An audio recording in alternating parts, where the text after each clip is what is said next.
అందరికీ నమస్తే అండి. Welcome back to tree media food.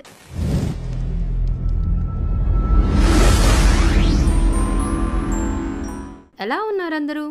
ఈరోజు నేను మీకు చీజ్ నమక్ పారే అంటారు కదా, వీటిని ఎలా చేసుకోవాలో చూపించబోతున్నాను. ఇంట్లోనే చాలా ఈజీగా చేసుకోవచ్చండి. బయట మనం మార్కెట్లో తీసుకుంటూ ఉంటాం, కొంటూ ఉంటాము. అవి అచ్చం మైదా పిండితోనే చేస్తారనమాట. బట్ నేను ఇక్కడ గోధుమ పిండి, మైదా పిండి రెండు కలిపి చూపిస్తున్నాను. అండ్ చేసుకోవటం కూడా చాలా అంటే చాలా ఈజీ అండ్ చాలా టేస్టీగా ఉంటాయి ఇవి. మరింకా లేట్ చేయకుండా ఈ చీజ్ లింక్స్ని ఎలా చేసుకోవాలో ప్రాసెస్ ఏంటో స్టార్ట్ చేసేద్దామా? ముందుగా ఒక బేషన్లోకి 1 కప్పు గోధుమ పిండి, 1 కప్పు మైదా పిండి యాడ్ చేసుకోండి. తర్వాత రుచికి సరిపడినంత ఉప్పు, 1 పావు టీ స్పూన్ బేకింగ్ సోడా, కొంచెం కారం కూడా యాడ్ చేసుకోండి. యాక్చువల్లీ దీంట్లో కారం యాడ్ చేసుకోరండి, కానీ కొంచెం కారం వేసుకోండి, బాగుంటుంది. ఆ తర్వాత ఒక 2 టేబుల్ స్పూన్ల బటర్ యాడ్ చేస్తున్నాను. ఒకవేళ బటర్ లేకపోతే ఆయిల్ అయినా యాడ్ చేసుకోవచ్చు అనమాట, కానీ బటర్ ఉంటే ఆ ఫ్లేవర్ చాలా బాగుంటుంది. తర్వాత మనకి మార్కెట్లో ఇలా చీజ్ క్యూబ్స్ దొరుకుతాయి కదా, ఇవి ఒక 3 వేస్తున్నానమాట. 3 లేదా 4 వరకు వాడుకోవచ్చు. ప్రాసెస్డ్ చీజ్ మాత్రమే వాడండి, అదైతేనే బాగుంటుందన్నమాట. మోజరెల్లా చీజ్ మాత్రం వాడకండి. ఈ చీజ్ని ఇలా తురుముకోండి. ఒక గ్రేటర్ తీసుకొని ఇలా తురిమి వేసేసేయండి. ఇందులో మైదా పిండి కంపల్సరీగా కొంచెమైనా యాడ్ చేయాలండి, లేకపోతే అంత క్రిస్పీగా రావన్నమాట. అచ్చంగా మైదా పిండితో అయినా చేసుకోవచ్చు, లేకపోతే ఇలా గోధుమ పిండి, మైదా పిండి మిక్స్డ్తో అయినా చేసుకోవచ్చు అనమాట. మొత్తం గోధుమ పిండే వాడితే అవి క్రిస్పీగా రాకుండా కొంచెం సాఫ్ట్గా మెత్తగా ఉంటాయన్నమాట. సో 2 సగం సగం వేసుకోండి. ఇలా తురుముకున్న తర్వాత ఈ బటర్, చీజ్ ఈ పిండిలో బాగా కలిసే వరకు ఇలా కలుపుకోండి. ఇలా కలుపుకున్న తర్వాత కాచి చల్లార్చిన పాలు 1 కప్పు తీసుకోండి. కొంచెం కొంచెం యాడ్ చేసుకుంటూ మనం చపాతీ పిండిని అయితే ఎలా కలుపుకుంటామో అలా కలుపుకోండి. మరీ సాఫ్ట్గా కాకుండా, అలా అని మరీ గట్టిగా కాకుండా కొంచెం మధ్యస్థంగా కలుపుకోండి. జనరల్గా చీజ్ లింక్స్లో కారం యాడ్ చేయరండి, కానీ పెద్దవాళ్ళకి, పెద్ద పిల్లలు ఉన్నారు అన్నప్పుడు కొంచెం ఇలా కారం యాడ్ చేసుకుంటే తినేటప్పుడు కొంచెం బాగుంటుందని చెప్పేసి నేను యాడ్ చేశాను. చిన్నపిల్లలకు చేసేటట్టయితే కారంని అవాయిడ్ చేసుకోవచ్చు. ఇలా కలుపుకున్న తర్వాత మూత పెట్టేసి ఒక 10 నుంచి 15 నిమిషాల పాటు పక్కన పెట్టండి. చూడండి, ఈ మాత్రం గట్టిగా, ఈ మాత్రం టైట్గా ఉండాలన్నమాట. కొంచెం పాలు, జస్ట్ 1 టీ స్పూన్ అంత పాలు మిగిలాయి అనమాట. దీన్ని పక్కన పెట్టేసేయండి ఒక పావు గంట వరకు. ఆ తర్వాత స్టవ్ ఆన్ చేసేసి ఇలా కడాయి పెట్టేసుకొని డీప్ ఫ్రైకి సరిపడినంత ఆయిల్ పెట్టేసుకోండి. ఇది మీడియం ఫ్లేమ్లో పెట్టేసుకొని ఇప్పుడు మనం ఈ చీజ్ లింక్స్ అనేవి తయారు చేసుకుందాము. మనం కలిపి పెట్టుకున్న పిండిలో ఒక సగం తీసుకోండి. నేను ఫ్లోర్ మీదే చేసేస్తున్నాను. ఈ ఫ్లోర్ని శుభ్రంగా కడిగేసి తుడిచేసానమాట.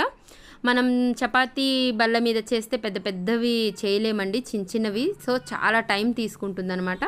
సో ఇలా ఫ్లోర్ మీద చేసేసుకుంటే ఒకేసారి ఎక్కువ చీజ్ లింక్స్ అనేవి రెడీ చేసుకోవచ్చు.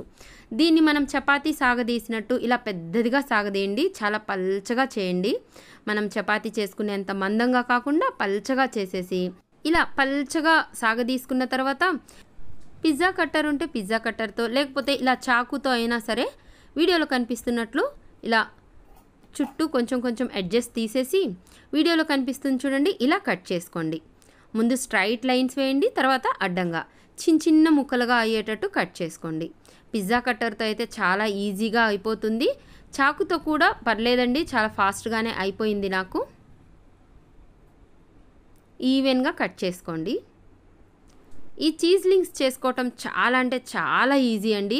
ఈ కటింగ్ ఒక్కటే కొంచెం లేట్ ప్రాసెస్ అనమాట, కొంచెం టైం తీసుకుంటుంది. ఫ్రై అవ్వడం చాలా త్వరగా అయిపోతుంది. పిండి కలపటం ఏముందండి, ఒక 5-10 నిమిషాల పనేనమాట. పిల్లలకైతే ఇవి చాలా నచ్చేస్తాయండి.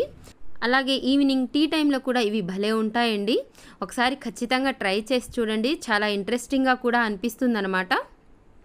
ఇలా కట్ చేసుకున్న తర్వాత ఆ చాకుతోనే ఇలా కొంచెం వీడియోలో కనిపిస్తున్నట్లు చేసేసేయండి, అవి ఈజీగా వచ్చేస్తాయి అన్నమాట. వీటన్నిటిని ఒక ప్లేట్లోకి తీసి పక్కన పెట్టేసుకోండి. ఇలాగే పిండి మొత్తాన్ని ఇలా చేసేసి ఒక ప్లేట్లోకి వేసుకొని పక్కన పెట్టేసేయండి. ఇవేమీ అంటుకోవండి, ఇవి ముద్దలాగా అయిపోతాయేమో, మళ్ళీ ఫ్రై చేసేటప్పుడు కలిసిపోతాయేమో అనే భయం అవసరం లేదు. కొంచెం ఈజీగా తీసి పెట్టేసేయండి. ఆయిల్ హీట్ అయిన తర్వాత, ఆయిల్ బాగా హీట్ అవ్వాలండి, హై ఫ్లేమ్ పెట్టేసుకొని వీటిని వేసేసి ఫ్రై చేసేసుకోండి.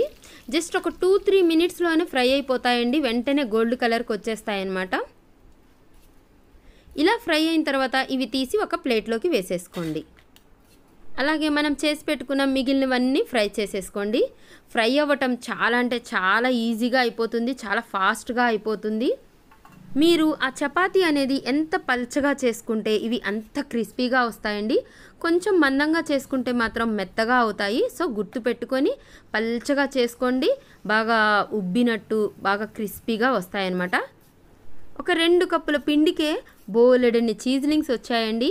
ఇవి గనక చల్లారిన తర్వాత ఎయిర్ టైట్ కంటైనర్ డబ్బాలో పెట్టేసుకుంటే 1 మంత్ పాడవకుండా ఉంటాయన్నమాట. పిల్లలకి చాలా నచ్చేస్తాయండి.